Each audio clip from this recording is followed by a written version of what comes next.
Good morning, listeners. I hope I find you well on this very last day of October. My word, how the year is just disappearing before our eyes.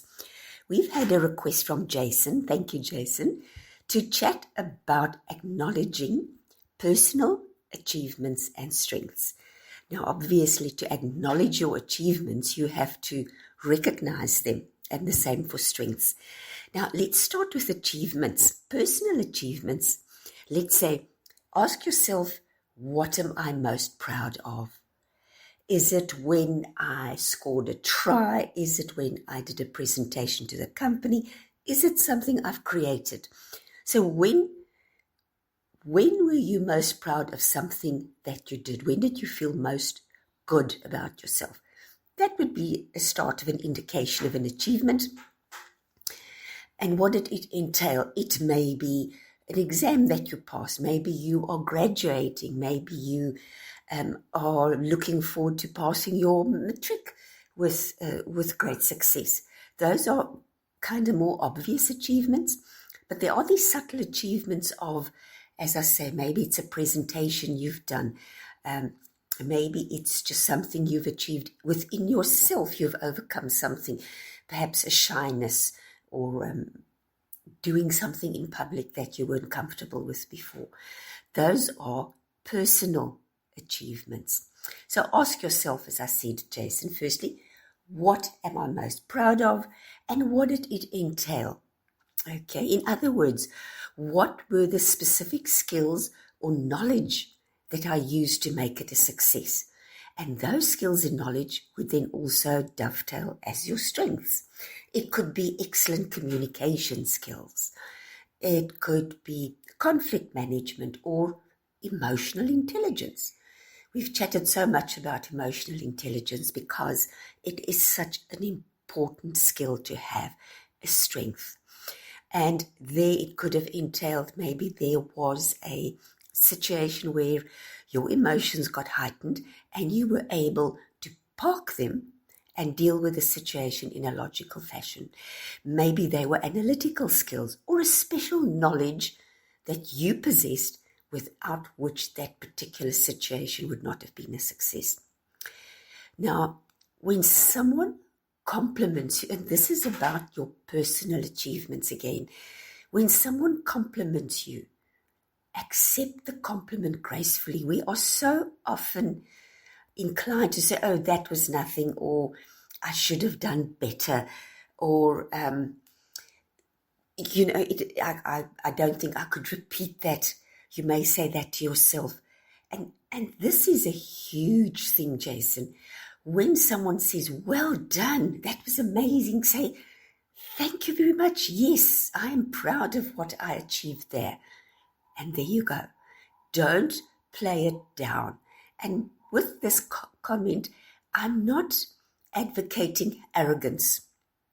There's a big difference between being proud of what you've achieved and being arrogant.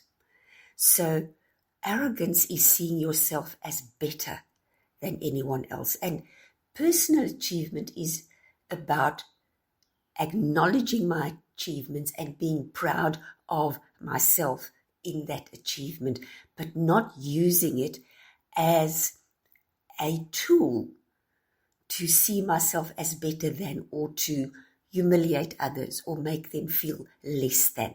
So always keep that in mind. But if you have achieved something and you get a compliment on it, accept the compliment gracefully and know that you've earned it, you've deserved it, and can justifiably be proud of it. The other thing is reward yourself. When we have achieved something, gosh, I think back when I passed my postgrad degree, I invited some friends around and we had a braai, and I just celebrated that I've achieved this, that I passed really well, that I was offered an Oxford scholarship. I was proud of it and I acknowledged it and I celebrated it with my friends. And here again, your true friends will celebrate with you. They won't be jealous, they won't be envious, they won't begrudge you your achievement. They will celebrate with you. So on personal achievements, acknowledge them, celebrate them. And if you want to learn more about yourself, look at what you were doing. What were the circumstances? What skills did you bring? And that will also help you then to move into your strengths. So strengths are generally, Jason, the things that we are good at and that we enjoy. I can't think of an instant, I'm sure there are always the exceptions, of being good at something that I didn't enjoy. I may have to do something in order to support the ultimate achievement. Let me clarify that.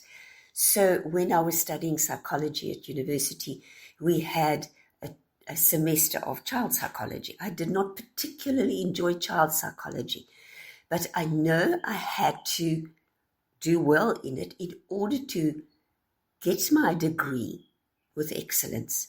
So it was a stepping stone, but it is not something that I have actively pursued.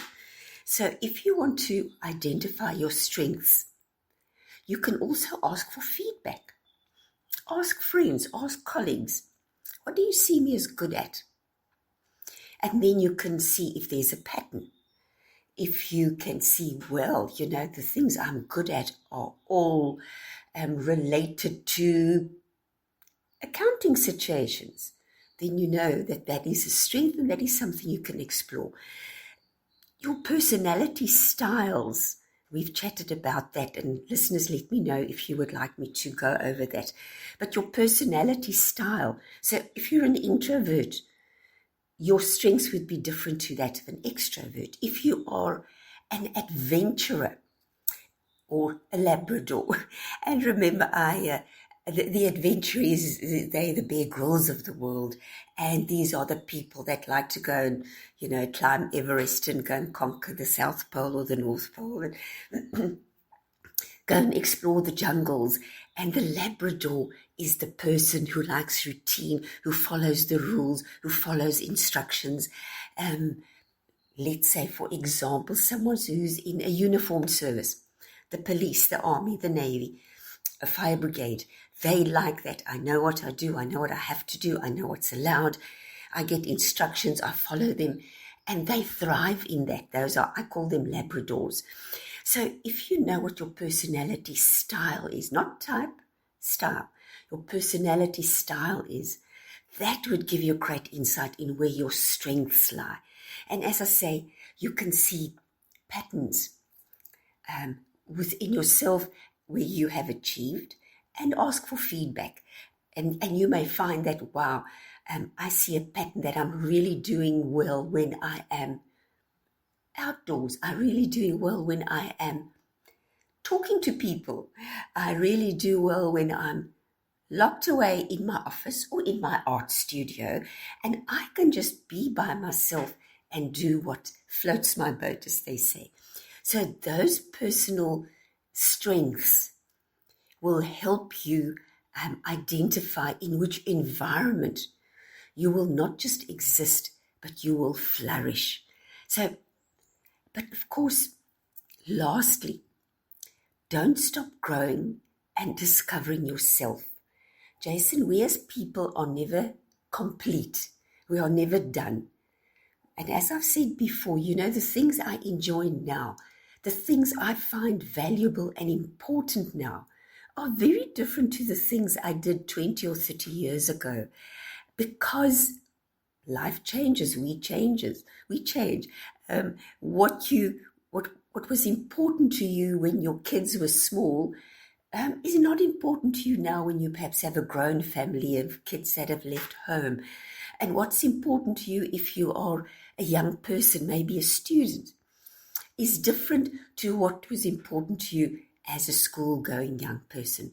So we grow, we change, and if we self-discover as we move along and as we push our boundaries so that we can achieve more, so that our skill set can grow, so that our strengths can not just be enhanced, but we can add to them, then you start really enjoying life and finding every day an adventure of discovery and an adventure of using those skills and building on previous achievements to do more and be more and have more.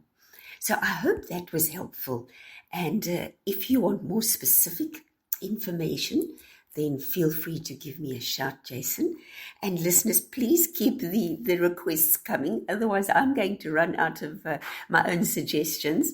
And these talks are on Spotify. They are on YouTube.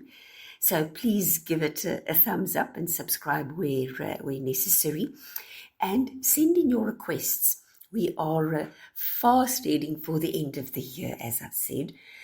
Many of us have got holidays coming up, and perhaps there are some challenges in those holidays for you. So if there's anything around the end of the year that you would like me to explore with you, then it would be my pleasure and my privilege to do so. And with that, I hope you have a great day and a very, very good beginning to November. The radio station you can't live without. This is your radio. This is South Coast Radio.